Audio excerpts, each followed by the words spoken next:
There is grilled chicken and there is grilled chicken. I'm talking about the difference between juicy tender chicken and flavorful, crusty, dripping, fall apart tender chicken that tastes like $1 million.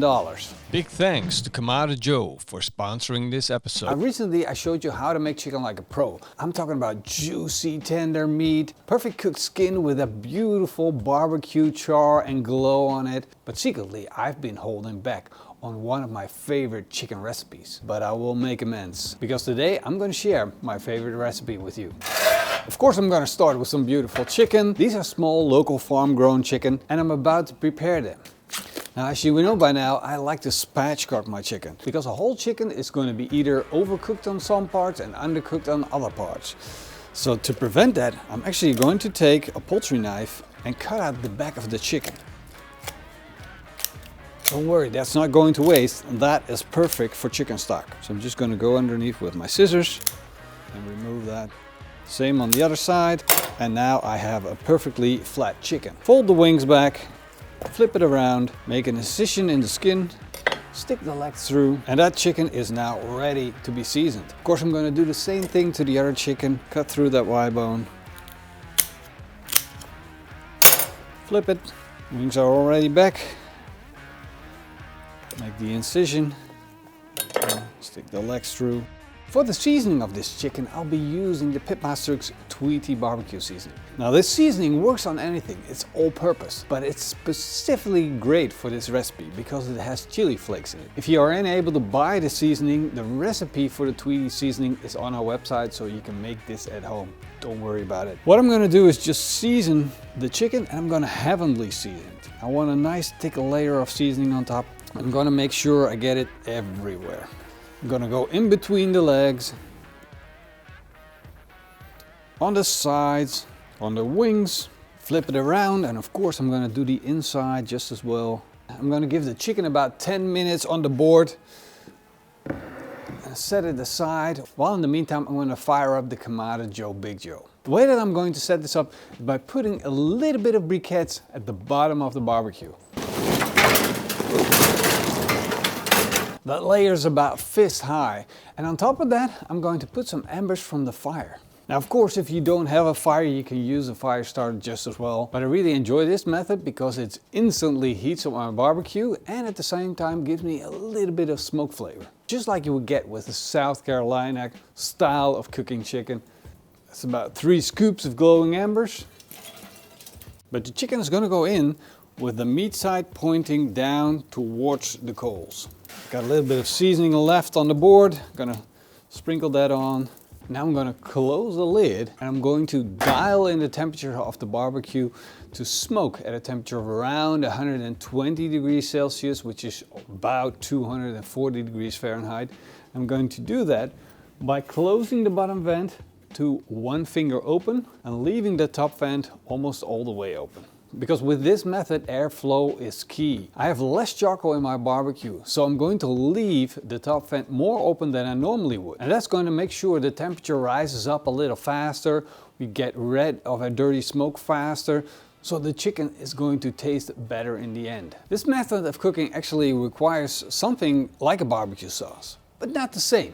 This is a mopping sauce, which means we're going to use it during the cooking process, not at the end. And the goal of the mopping sauce is to add flavor to the chicken and to keep it nice and moist while I'm grilling it. I'm going to start with half a cup of vinegar and make sure you got plenty of mopping sauce because you will use more of it than you would with a barbecue sauce. And then a 1/4 cup of sugar, 3 tablespoons of the Tweety barbecue seasoning, but in all honesty, you can use any barbecue seasoning that you like. All right, and here it comes. The secret ingredient to making this sauce taste fantastic is 1 lime sliced up. That's gonna go straight in. Then also in goes a tablespoon of chili flakes and 2 tablespoons of maple syrup. I'm gonna bring it up to a boil and then have it on standby when I need it while cooking the chicken.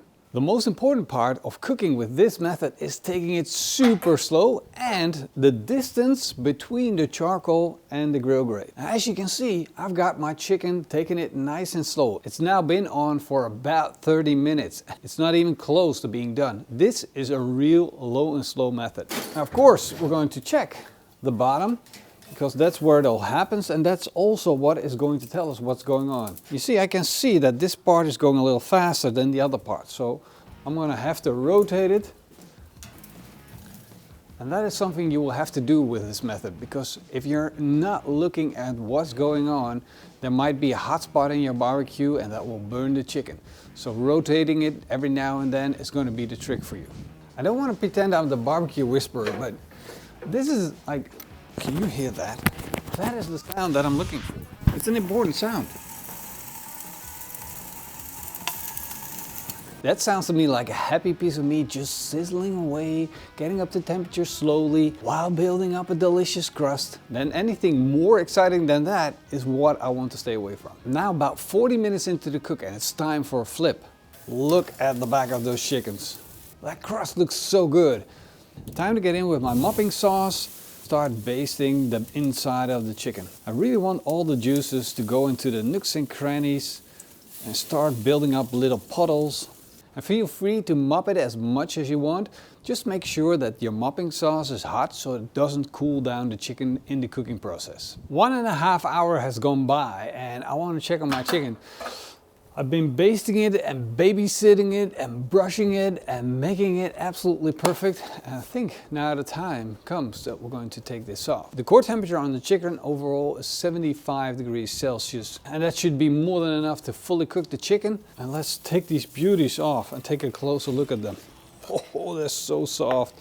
Will you look at that?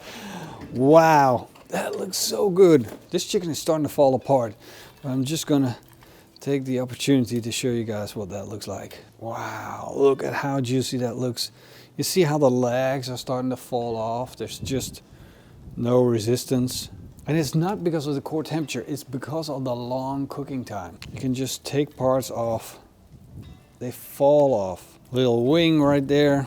Gonna take that off. The thing that I'm most interested in is that build-up of that crust and that flavor. That is something that you get with this method. It's basically grilled chicken, but then super slow. And of course, all the time, the fat is dripping into the charcoal, causing these little twirls of smoke. And those little twirls are all about flavor added to the chicken. Take a look at that. It just falls off the bone. Just like that. It shreds. Search out the bones, take the bones out, and then I end up with a package of juicy, tasty meat. Crispy skin. Let's give this a try. It is so creamy, rich and tasty. The fat of the chicken ran it down and just went into that chicken back again, making it succulent and juicy and hopefully I can bring across how good this chicken is. And that's why I love this technique. It's hard to explain. And until you try this yourself, I don't think you're gonna grasp on how good this is. Let me know if you've ever tried this method before and how it turned out for you. Personally, this is my favorite. See you guys in the next one.